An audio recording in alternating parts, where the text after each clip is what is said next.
Hello mga kitties! Magandang araw po sa inyong lahat. For today's video po, ngayon po ay nililinisan po namin yung garahe. Piniprepare po namin yung aming garahe kasi magbe-birthday po si Yesha, yung aking bunso. Magdebut po siya. Since wala po kaming budget, low, lang kami, para at least kahit papaano ma-enjoy namin yung birthday niya. Ayan, nag-DIY na lang po kami. Ayan, naglagay kami ng foil, curtain, si Yesha at si Athena nagtulungan. Ganon, magulo yung aming garahe kasi dyan sila nagluluto. Kasi syempre matatanda na sila mama. So para mas madali, ayaw na nila kumain sa loob ng bahay. Dyan sila sa may garahe. At the same time, kasi nagbebenta din po. At yan, ang init-init. Super init po ang araw na yan. Kaya, ayan. Sige. Go lang yan. Sorry, kasi hirap ng buhay. Ang importante, masaya at makapag-debut ka.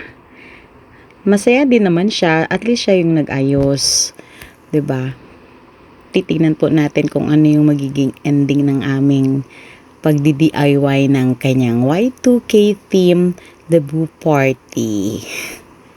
Kaway-kaway, Athena. At yan, may pa-coke dahil sobrang init talaga ng panahon. Ayan na po. Fast forward na lang po tayo. Gumamit kami ng time-lapse kasi syempre mahaba-haba yung preparation, yung pagligpit, yung pag-decorate.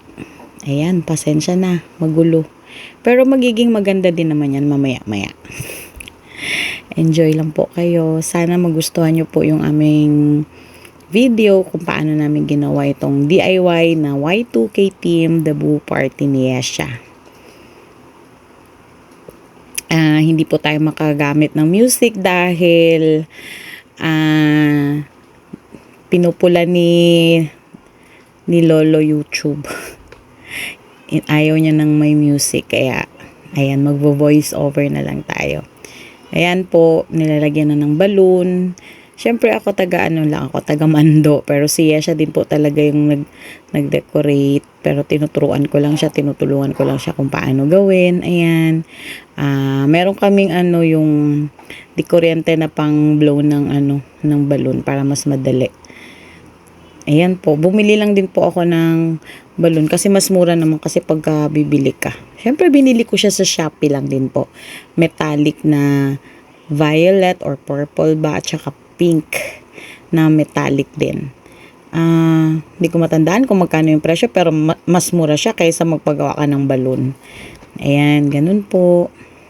Ganun lang siya. Nilinisan namin yung gutter para madikit talaga yung balloon. Kasi sobra din po talagang alikabok dyan. Kasi nasa harapan kami ng kalsada. Tapos inaayos yung kanal. Tapos yung lupa kinukuha. Kaya yung alikabok talagang super duper duper talaga. Ayan.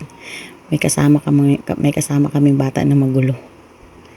Ayan, nilalagyan ko po yan siya ng buntot para at least mayroong para maiba lang din ang kulay, para maganda siya tingnan. May pabuntot po yung ating balloon. Ayan. Sige, banat lang din. Banat ka lang yang. Pupunuin namin yung ng balon yan dyan. Yung balon na nabili ko, tig-isang supot. Madami-dami din. Parang 50 pieces ata bawat supot nun. May sobra, madami pa naman ding sobra. Pero magagamit din naman yan in the future. Hindi na parati bibili-bili. Pagka nagbe-birthday kasi, may mga balloons. Yun, sa kabilang side na naman, nalagay na pala ni Yesha. May tinutulungan ko lang din talaga siya. Yung dyan, hindi na namin maipuno ng balloons kasi hindi po siya madikit sa tela. Ayan na po siya. Ayan, may ang mesa. Saan namin ilalagay yung mga sweets. Ayan na po. Andyan yung mga pagkain. Sa kabila yung sweets. Ayan. Yan, ganun lang po kasimple. ang aming debut. Masaya din naman po talaga.